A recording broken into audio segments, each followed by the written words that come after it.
right, good morning. Monday, April 28th. Just down at the hot rod shop. Not much going on here, of course, on Mondays. Just looking over the Mirthmobile as it needs to leave here, I think, Wednesday. Speaker box is all carpeted up and some touch-ups done to the interior panels. So that's all looking really good. I just need the door panels. I think they're over at Certified. And then it can be put together complete. And then over to detail. We're going to put it up on the hoist and give it a full scrub from top to bottom before it goes, and that should be about it. So yeah, basically a couple door panels and some cleaning up, and it'll be on its way. All right, well, we're in here. Let's kind of do a walk around. Dents Unlimited again to the rescue. Can't even see a ripple in that hood. It looks perfect, so that's great. That's fixed. Making a little bit more headway on the 55 on the transmission conversion, as it was kind of second in line to the 57, as we have more work to do with the rear end, so we weren't rushing this one as much. Just some clutch bleeding stuff to do and wrap that up. And the 57, I drove it to Thursday night last week, and it wasn't running great. Turns out the distributor came loose. We've had that issue a few times now with billet distributor hold downs. So a lot of these cars, we're just switching them back to a factory metal distributor hold down. I went through this on the Mindale Coupe, which is sitting beside it as well. It just kept coming loose and coming loose. So got that dialed in, so she's running perfect again. Little things like that happen all the time with these old cars. That's why it's best to get some miles on these before we just give them back to customers. And over here we've got the Lincoln, just getting it set up and ready to start cutting the whole floor out of it. Basically all the structure's coming out, and we're building all new structure. So he's using up some scrap to brace the body, and then we'll pick up some more material. The body's going to have to be really braced on this thing to cut out this whole floor and wheel tubs and part of the firewall. Everything's going. All this inner apron stuff. Basically going to almost clean it out to the skins of the body. So yeah, so tomorrow morning when this shop is running full swing, he'll be bracing it up some more, and we'll start pulling the old floors and front and rear ends out of it and get the doors off of it. And yeah, got to look into trunk lids. I heard they make fiberglass trunk lids for these. This one is completely destroyed, so we'll see what's available. I don't really want to go fiberglass, so if we have to, we might rebuild the inside of this trunk lid, but we will see. So that's that. Pretty much about it to go over in the hot rod shop at this point. I'm pretty sure this one's ready to go home. Not sure. I believe we got the speedo working. That was one of the last things. So yeah, over here we've been fighting with this door opening and closing since the install. The concrete that was put in was a little bit too tall, and you couldn't adjust the door high enough, so they're cutting down the base plate to give it some clearance. All right, quick Monday walkthrough at the automotive shop. Still waiting on a module for the CTS. ABS module came in for the little Ford, and it's not the correct one. It's not for a hybrid. So now we're waiting for a hybrid one to come. John's got the engine out and is just getting ready to pressure wash the engine compartment of the Beaumont. I'm just waiting to see if the customer wants to put a roller cam and a few goodies in the engine. He doesn't want to change the factory look, but wants to maybe get it to have a little bit more performance. So yeah, gonna get that pressure washed out. And that's pretty much it today. As always, it's slow on Mondays. Only 2 staff in, but yeah, things are moving along. So I had Color Compass here today. They are our paint suppliers, but also they installed our new paint booth for us. And they came in and fixed the tight door on the front of the booth. They have fixed that up, and we're heading down to storage to unload all the extra parts and pieces from the mixing room. Somehow they ordered a mixing room twice the size we needed, so there was a ton of panels left over and stuff like that. And yeah, so we're heading there, and Mike's just coming back with the red trailer. He was gone for the weekend to a swap meet with it. Bringing that back. So why is the door white? That is not good. I just noticed the door on the trailer was white. That makes no sense. So Wondering what the heck happened there. All right, we'll find out. Okay, all over the place this morning. 1 o'clock now, just heading to the auto shop to meet with Craig from McQueen Systems. We've got his old Jeep here that he wants to do some work to. So he's just waiting for me down here. And gonna go over what he wants to do to it. So here we are.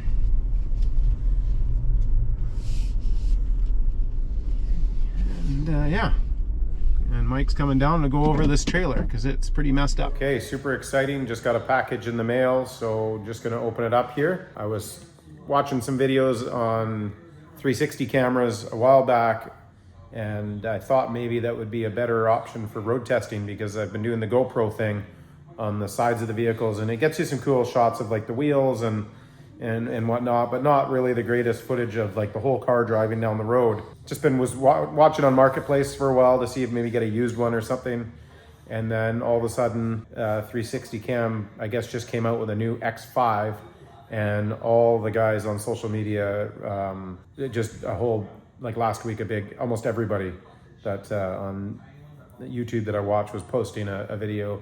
Even Roman Atwood, who hasn't even done a brand deal on his channel since he started his new channel, which is like a couple days short of a whole year.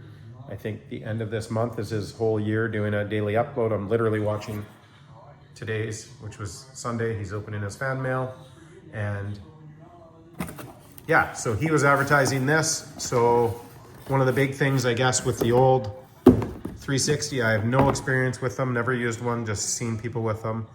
The issue was because it's a 360 camera, you have like a bowl style lens, and it has to stick out for it to work as a 360 camera. And so because of that, if you broke it or scratched it, you basically had to replace the camera before, and people didn't really like that. And there was a bunch of other little issues, I guess, with these cameras, not 100% sure. So because of that, the deal, if you bought it through, I think it was only the first 50 people or something that bought it through the link that Roman Atwood posted, you got the replacement lens cap for free. And I think it comes with a little tool, but anyway, we'll open it up here in a second and take a look. And then I had bought they call it the drone kit. So it came with the extension pole, the invisible extension pole. How far up does this go?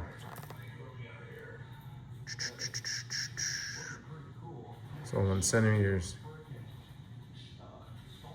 So not 100% sure, 300 centimeter. So whatever that is in inches. So yeah. Oh yeah, almost 10 feet, 9.8 feet.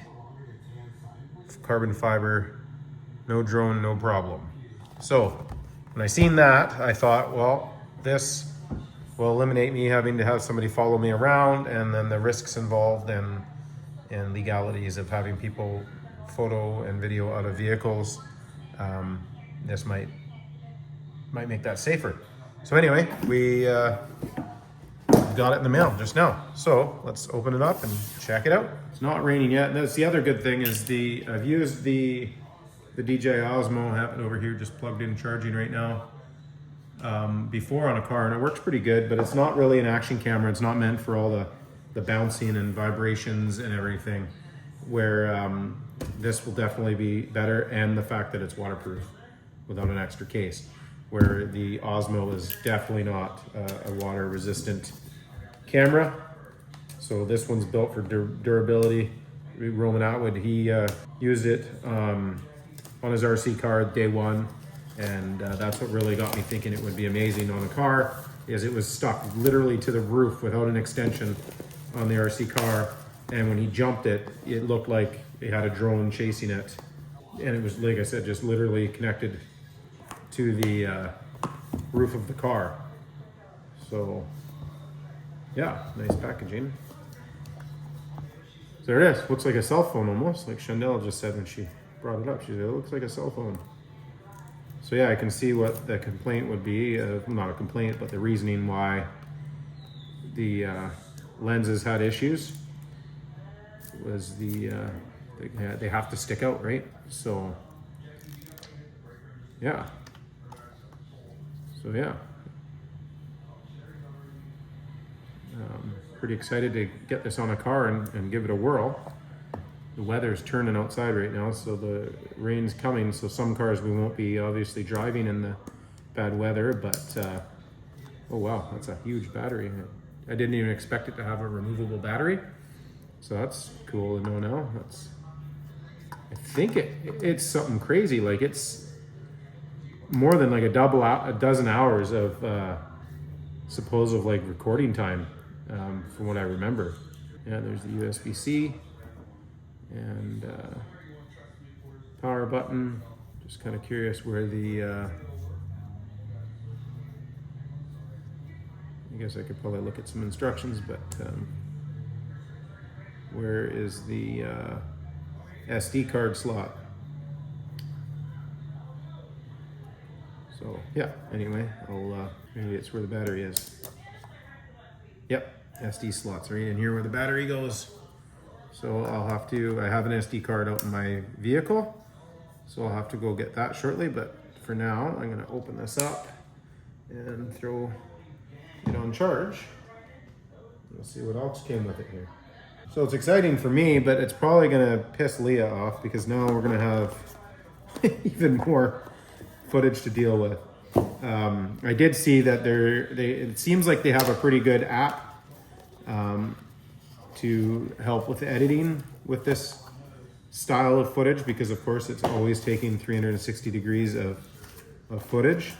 So yeah, we'll have to see how that works, and then maybe there's a way, if I'm taking a specific shot and I just want to capture that, maybe there's a way I can pre-edit some of it to save Leah some time. Nice little case for it, a little washcloth, and these newer cameras always seem to come with a really high-end cord, which is good for charging it. Like it's a super thick cord, so I bet you that will charge it a lot quicker,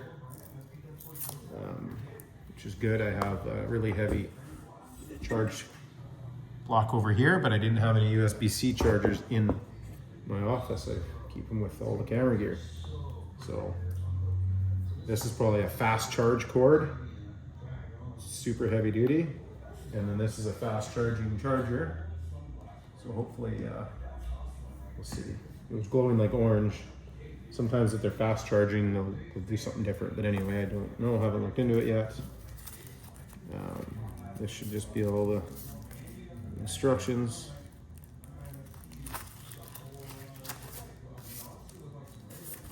Oops. What do we got here? I just threw something away that looks important.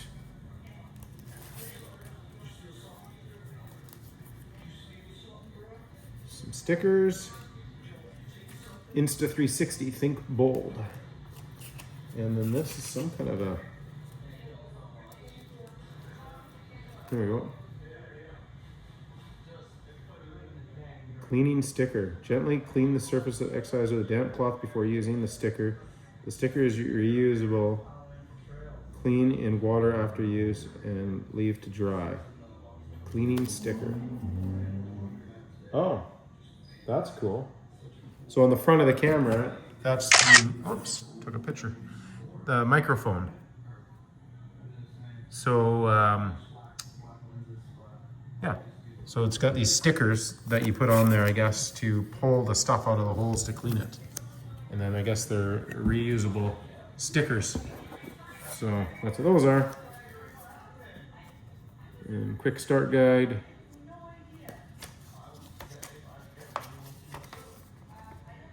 So yeah, the SD card goes in with the battery compartment, power on, quick button, shutter button, menu buttons. I didn't even see buttons on the front of it. Oh yeah, they're there. And then of course for your charging and a lanyard spot, I believe, waterproofing. Yes, you just gotta make sure things are closed properly is basically what that's saying. So that's that. Of course, gotta keep some of this stuff. Warranty card, and then Flexi Care. I might look into getting that. This will be on vehicles going fast. And who else knows what? I also planned for it, and this came in today as well. It's a triple suction cup mount, so we don't have to worry about losing that.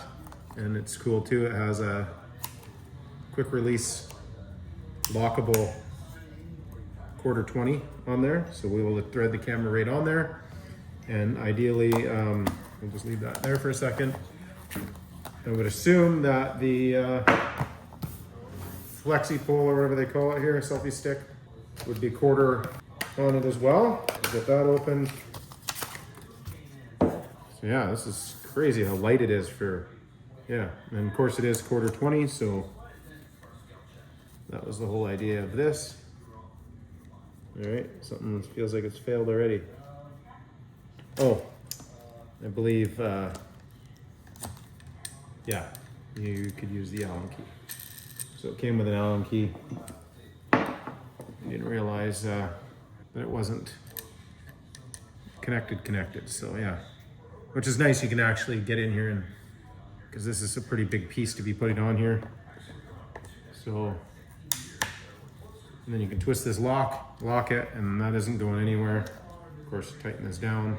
And it's so tall, it even says caution about electrical wires. So let's take a look here at how this thing works. There's a rubber plug on the top here, which is nice to protect the thread.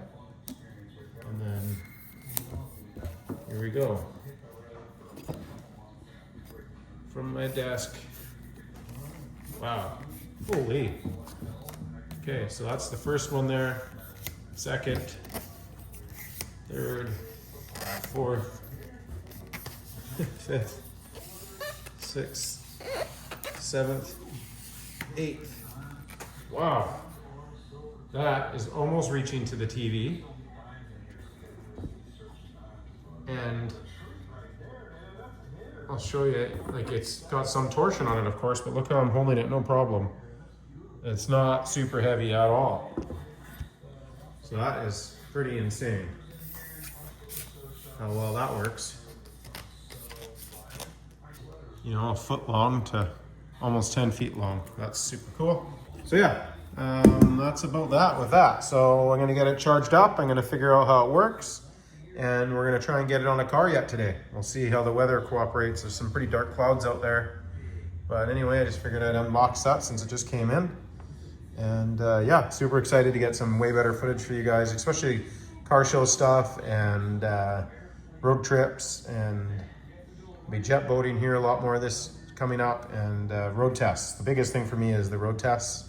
I think it's going to be super cool to have this on the vehicle while road testing. So anyway, we'll see you later. So I was wrong. I thought it came with the replacement lens, or unless I clicked the wrong thing, but it came with, it's a lens cap. So this is just a cover that you can put on while it's obviously not in use. Sorry, I'm just screwing it on my phone here. So it's just a cover for instances like this, because no matter which way you set it down, that lens is going to be getting touched one side or the other. So yeah, so it was a rubber cover to protect the lens. So anyway, yeah, that's a must to have for it. If you ever bought one, you definitely want to have a cover. So anyway, thought I'd pop on and show that. I thought it was literally a replacement lens, but it's just a cover. Okay, well, need to go get some things done outside here. And we got this new 360 camera, so we're gonna give it a whirl. This is the new Insta 360, so it's recording everything around, but it's got this invisible selfie stick that goes like, I think it's 10 feet. That's like great for car shows. Well, it's supposed to be good for like basically a lot of places in the States and countries are not allowed to use drones. So we call it like the drone illuminator. So I have a big three suction cup thing too, to put it on the back of cars so I can road test cars. Well, maybe not over that far. Maybe not, that seems very sketchy. Yeah. That's cool. But it's all invisible, the stick's all invisible and everything, so. Nice. So it's kind of, yeah. That's sweet. He's on his way to get the trailer. Did you find rivets yet? No, that's where I was going to head next. Okay. I don't know if we have black rivets here or if they're all at the hot rod shop. I think they're all in the hot rod shop. I've Yeah. never seen a rivet here. Not black ones? Okay. I'll head down. Looks like it's just 1/8, yeah. So testing out the new camera anyway, so I'll run down there. And it's waterproof. Where my other camera isn't, so.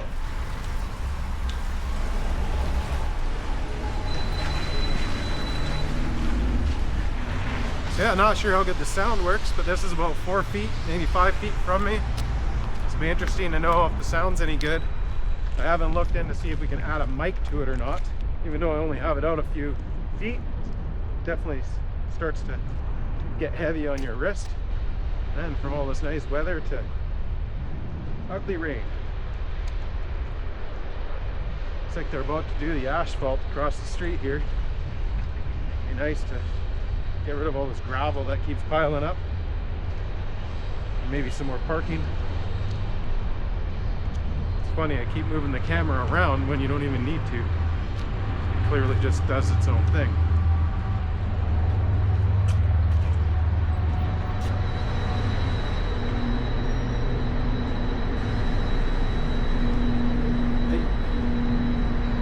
Oh, I'm trying to color match in the dark. Oh, I got this light here. Where to find a black for it? So many blacks. It's either too dark or too light, believe it or not.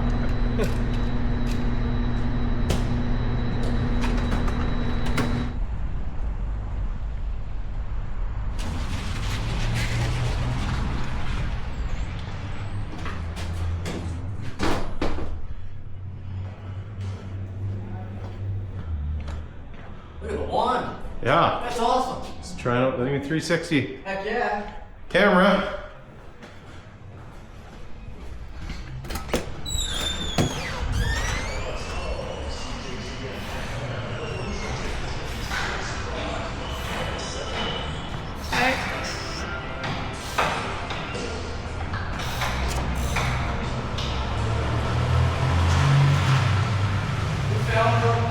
You found some? Yeah, oh, okay.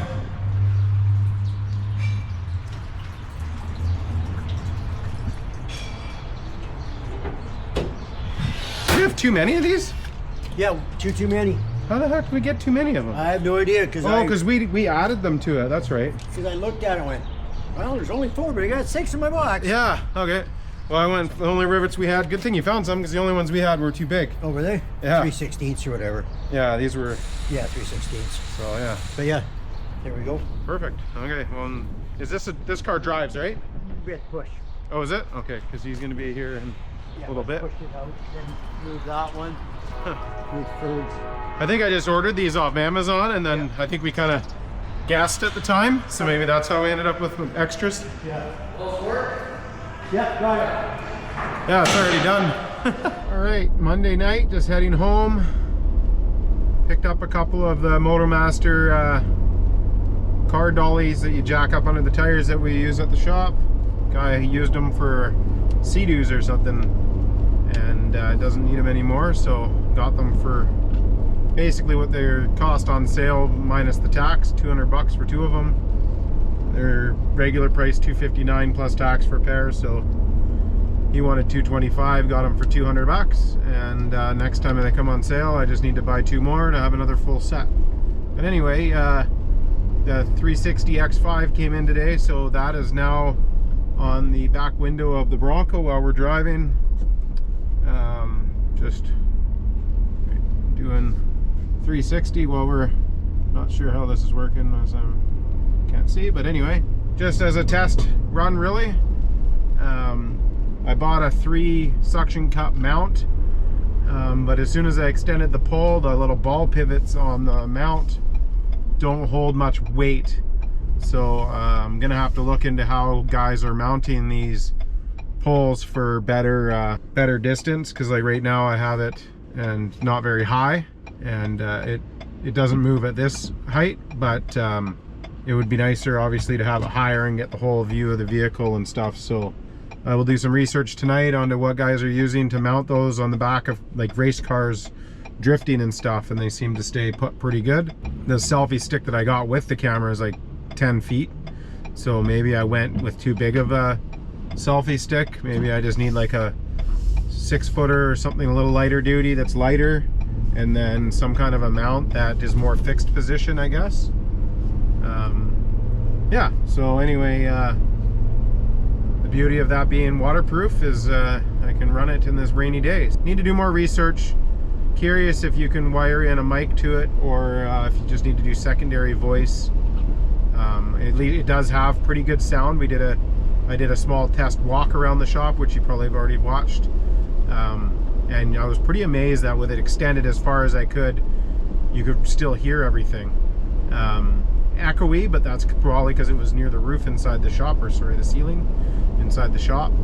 But you were still able to hear conversations I was having with Ferd in the body shop, and with Ashley and Jim in the auto shop. So I haven't listened to the whole video of me walking down the road and stuff, but so far pretty impressed in it for literally doing nothing with it yet, just kind of hooking it up and playing with it. So gonna get home now and see how the cloud system works for it, and then hopefully I realized when I set it up with my iCloud, and I probably need to change that to just email or something, so then hopefully I can figure out how to log into it separately, so then Leah can just log into that one as well, like the GoPro one,